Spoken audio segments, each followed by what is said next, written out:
এই তীব্র গরমে আমাদের কিছু খেতে মন করুক বা না করুক, ঠান্ডা ঠান্ডা যে কোনো শরবত খেতে আমাদের সকলেরই মন করে।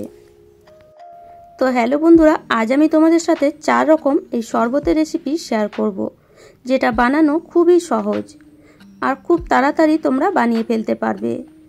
তো এখানে প্রথমে শেয়ার করছি আমি ছাতুর শরবত।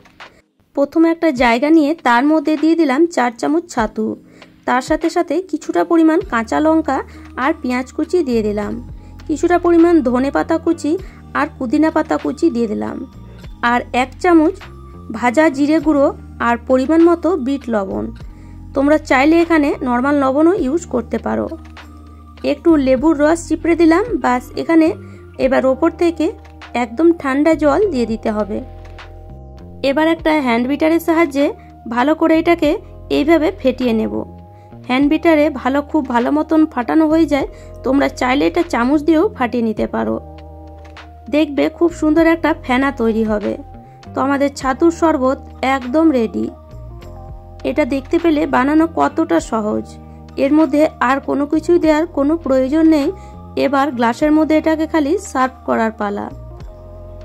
আর এই ঠান্ডা ঠান্ডা ছাতুর শরবত এই গরমকালে কিন্তু আমাদের শরীরে খুবই উপকার।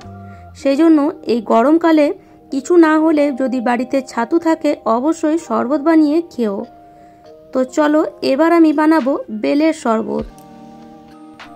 তো এখানে আমি 2টো বেল নিয়েছি শরবত বানাবার জন্য, আর বেল দুটো গাছ থেকে পড়া একদম পাকা বেল। দেখতে পাচ্ছ, দেখো কালারটা কি দারুণ। 2টো বেলই আমি ফাটিয়ে নেব আর 2টো বেলেরই শরবত বানাবো। আর এই বেলের শরবত গরমকালে কিন্তু খুবই উপকার। আমাদের পেটকে ঠান্ডা রাখতে এই বেল খুবই সাহায্য করে। তাই গরমকালে মাঝে মাঝে অবশ্যই এই বেলের শরবত খাওয়া খুবই দরকার। তো বেলটাকে ফাটিয়ে নিয়ে ভেতরের শাঁসটাকে বের করে নেব একটা মজবুত দেখে চামচ নিয়ে। অনেক চামচ দেখবে একটু নরম হলে বেল এভাবে বেলের যে শাঁসটা আছে বার করতে গেলেই চামচটা ভেঙে যায়। এইভাবে শাঁসটাকে বের করে নেবে। আর বেলটা খুবই মিষ্টি ছিল। আর এই বেল আমাদের এখানে গাছ আছে, তাই আমরা প্রত্যেক দিনই শরবত বানিয়ে খাই। যদি তোমাদেরও কাছে বেলের গাছ থাকে বা বেল যদি বাজার থেকে কিনে আনো, অবশ্যই শরবত বানিয়ে খেও। না থাকলে বাজার থেকে কিনে এনেও শরবত বানিয়ে খেও মাঝে মাঝে, কেননা বেলের শরবত আমাদের শরীরে খুবই উপকার। এবার হাত দিয়ে ভালো করে বেলের শাঁসটাকে জল দিয়ে মিশিয়ে নেব। এইভাবে হাত দিয়ে একটু চটকে নিতে হবে, যাতে এই যে বেলের শাঁসের মধ্যে যে খোসাগুলো থাকে সেগুলো যেন বেরিয়ে যায়, আর তার সাথে সাথে বীজটাও। এবার এখানে আরেকটা জায়গা নিয়েছি আর ওপরে একটা ছাঁকনি দিয়ে দিলাম। ছাঁকনি দিয়ে এবার বেলের শাঁসটাকে ছেঁকে নেব। এভাবে ছাঁকনি দিয়ে ছেঁকে নিলে বেলের শাঁসটা নিচে চলে আসে, আর ওপরে এই যে বেলের যে কাঠগুলো সেগুলো বেরিয়ে আসে। এতে বেলের শরবতটা খুবই ভালো তৈরি হয়। আর হাত দিয়ে যদি তোমরা এমনি কাঠগুলো তুলে ফেলো, দেখবে বীজ কিছুটা পরিমাণ রয়েই যায়, যেটা শরবত আমরা যখন খাই তখন মুখে আসে, সেটা কিন্তু একদমই আমাদের ভালো লাগে না।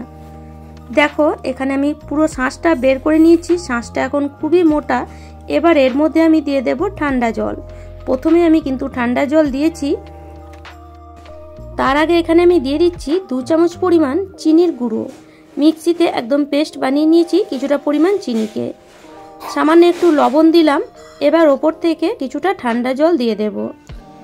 এবার ওই হ্যান্ড বিটারের সাহায্যে ভালো করে আবার এটাকে ফাটিয়ে নেব। এইভাবে ফাটিয়ে নিলে কি হয়, শরবতটা ভালো লাগে খেতে, একটা ফেনা তৈরি হয়, যার কারণে শরবত কিন্তু খুবই টেস্টি হয়ে যায়। এবার এটাকে সার্ভ করব। তো বেলের শরবতে আর কিছু দেওয়ার কোনো প্রয়োজন পড়ে না। যদি চাও ওপর থেকে এইভাবে একটু পুদিনা পাতা দিয়ে দিতে পারো। তো আমাদের ঠান্ডা ঠান্ডা বেলের শরবত একদম রেডি। ওপর থেকে একটু বরফ দিয়েও খেতে পারো। তবে আমি বলবো এই যে আমাদের হেলদি শরবতগুলো কোনো বরফ দিয়ে খাওয়ার কোনো প্রয়োজন নেই। ঠান্ডা কলসির জল দিয়ে খাবে, তাহলে আমাদের শরীরও ভালো থাকে। তো চলো এবার আমি বানাবো তরমুজের শরবত। তো একটা বড় তরমুজ বাড়িতে এসেছিল, তো ভাবলাম অর্ধেক তরমুজটা শরবত বানিয়ে তোমাদের সাথেও শেয়ার করা যাক। আর এই গরমে বাইরে যা রোদ দিয়েছে, ঠান্ডা ঠান্ডা শরবত বানিয়ে বাড়ির সকলকে খুশি করা যাক। তো তাই এখানে নিয়ে নিলাম আধখানা তরমুজ, আর তরমুজটাকে পিস পিস করে কেটে নেব। তরমুজ এমনি আমরা খেতে ভালোবাসি, তবে শরবত বানিয়ে খেলে তার টেস্টই আলাদা। তরমুজটা যতক্ষণ কাটা হচ্ছে বন্ধুরা, যদি আমার রেসিপি তোমাদের এতটুকুও ভালো লাগে তাহলে অবশ্যই একটি লাইক করে দিও, আর আমার চ্যানেলে নতুন বন্ধু হয়ে থাকলে চ্যানেলটিকে সাবস্ক্রাইব করে নিও এরকম নিত্য নতুন রেসিপি পাওয়ার জন্য। অর্ধেকটা তরমুজ কেটে নিয়েছি। এবার এইভাবে একটা চামচের সাহায্যে তরমুজের লাল অংশটা বের করে নেব। চামচের সাহায্যেও বের করে নিতে পারো, বা এরকম একটা ছুরির সাহায্যেও বের করে নিতে পারো। প্রথমে চামচ দিয়ে দেখলাম খুব একটা ভালো হচ্ছে না, সেজন্য এবার আমি এভাবে ছুরি দিয়ে বের করে নিচ্ছি। ছুরি দিয়ে বার করলে দেখো খুব সহজে কেটেও যাচ্ছে আর একদম একবারেই বেরিয়ে যাচ্ছে, সেজন্য ছুরি দিয়ে বের করানোটাই বেস্ট হবে। তো এইভাবে পুরো তরমুজটার যে লাল অংশটা আছে সেটা কেটে মিক্সির জারের মধ্যে দিয়ে দিচ্ছি।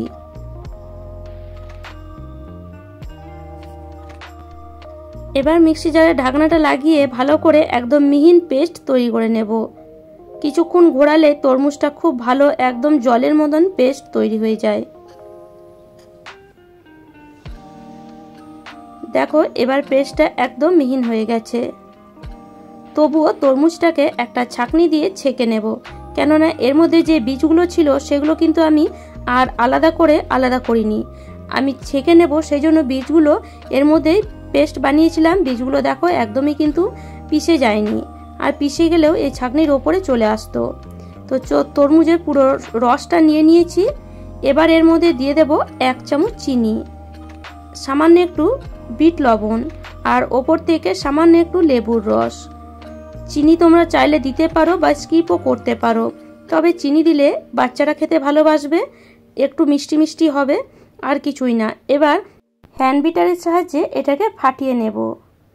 তো তরমুজের শরবত আমাদের একদম রেডি। এবার এটাকে সার্ভ করার পালা। তো দেখতেই পাচ্ছ, দেখো কালারটা কি দারুণ না এসেছে। বাচ্চারা খেতে এই তরমুজের শরবত কিন্তু খুবই ভালোবাসবে। দেখো কালার দেখেই কিন্তু বাচ্চারা খেতে পছন্দ করে। তো সেই জন্য এই গরমে অবশ্যই তরমুজ বানিয়ে সকলকেই, খালি বাচ্চাদেরকে নয় সকলকেই খাওয়া দরকার। তরমুজ কিন্তু আমাদের শরীরকে ঠান্ডা রাখতে খুবই সাহায্য করে। তো চলো, তরমুজের শরবত রেডি হয়ে গেল। এবার বানাবো লেবুর শরবত। তো এখানে আমি কিছুটা পরিমাণ লেবু কেটে একটা গ্লাসের মধ্যে নিয়ে নিলাম, আর তার সাথে দিয়ে দিচ্ছি কিছুটা পরিমাণ পুদিনা পাতা, আর এইভাবে একটু লেবুটাকে থ্যাতো করে নিচ্ছি। এতে লেবুর রসটা একটু বেরিয়ে আসবে, খুব বেশি মানে চাপ দিয়ে থ্যাতো করবে না, তাহলে তিতো হয়ে যেতে পারে। সামান্য একটু বিট লবণ, আর একটু দিয়ে দিলাম ভাজা জিরে গুঁড়ো, 3 থেকে 4টে বরফের টুকরো, ওপর থেকে সামান্য একটু জল।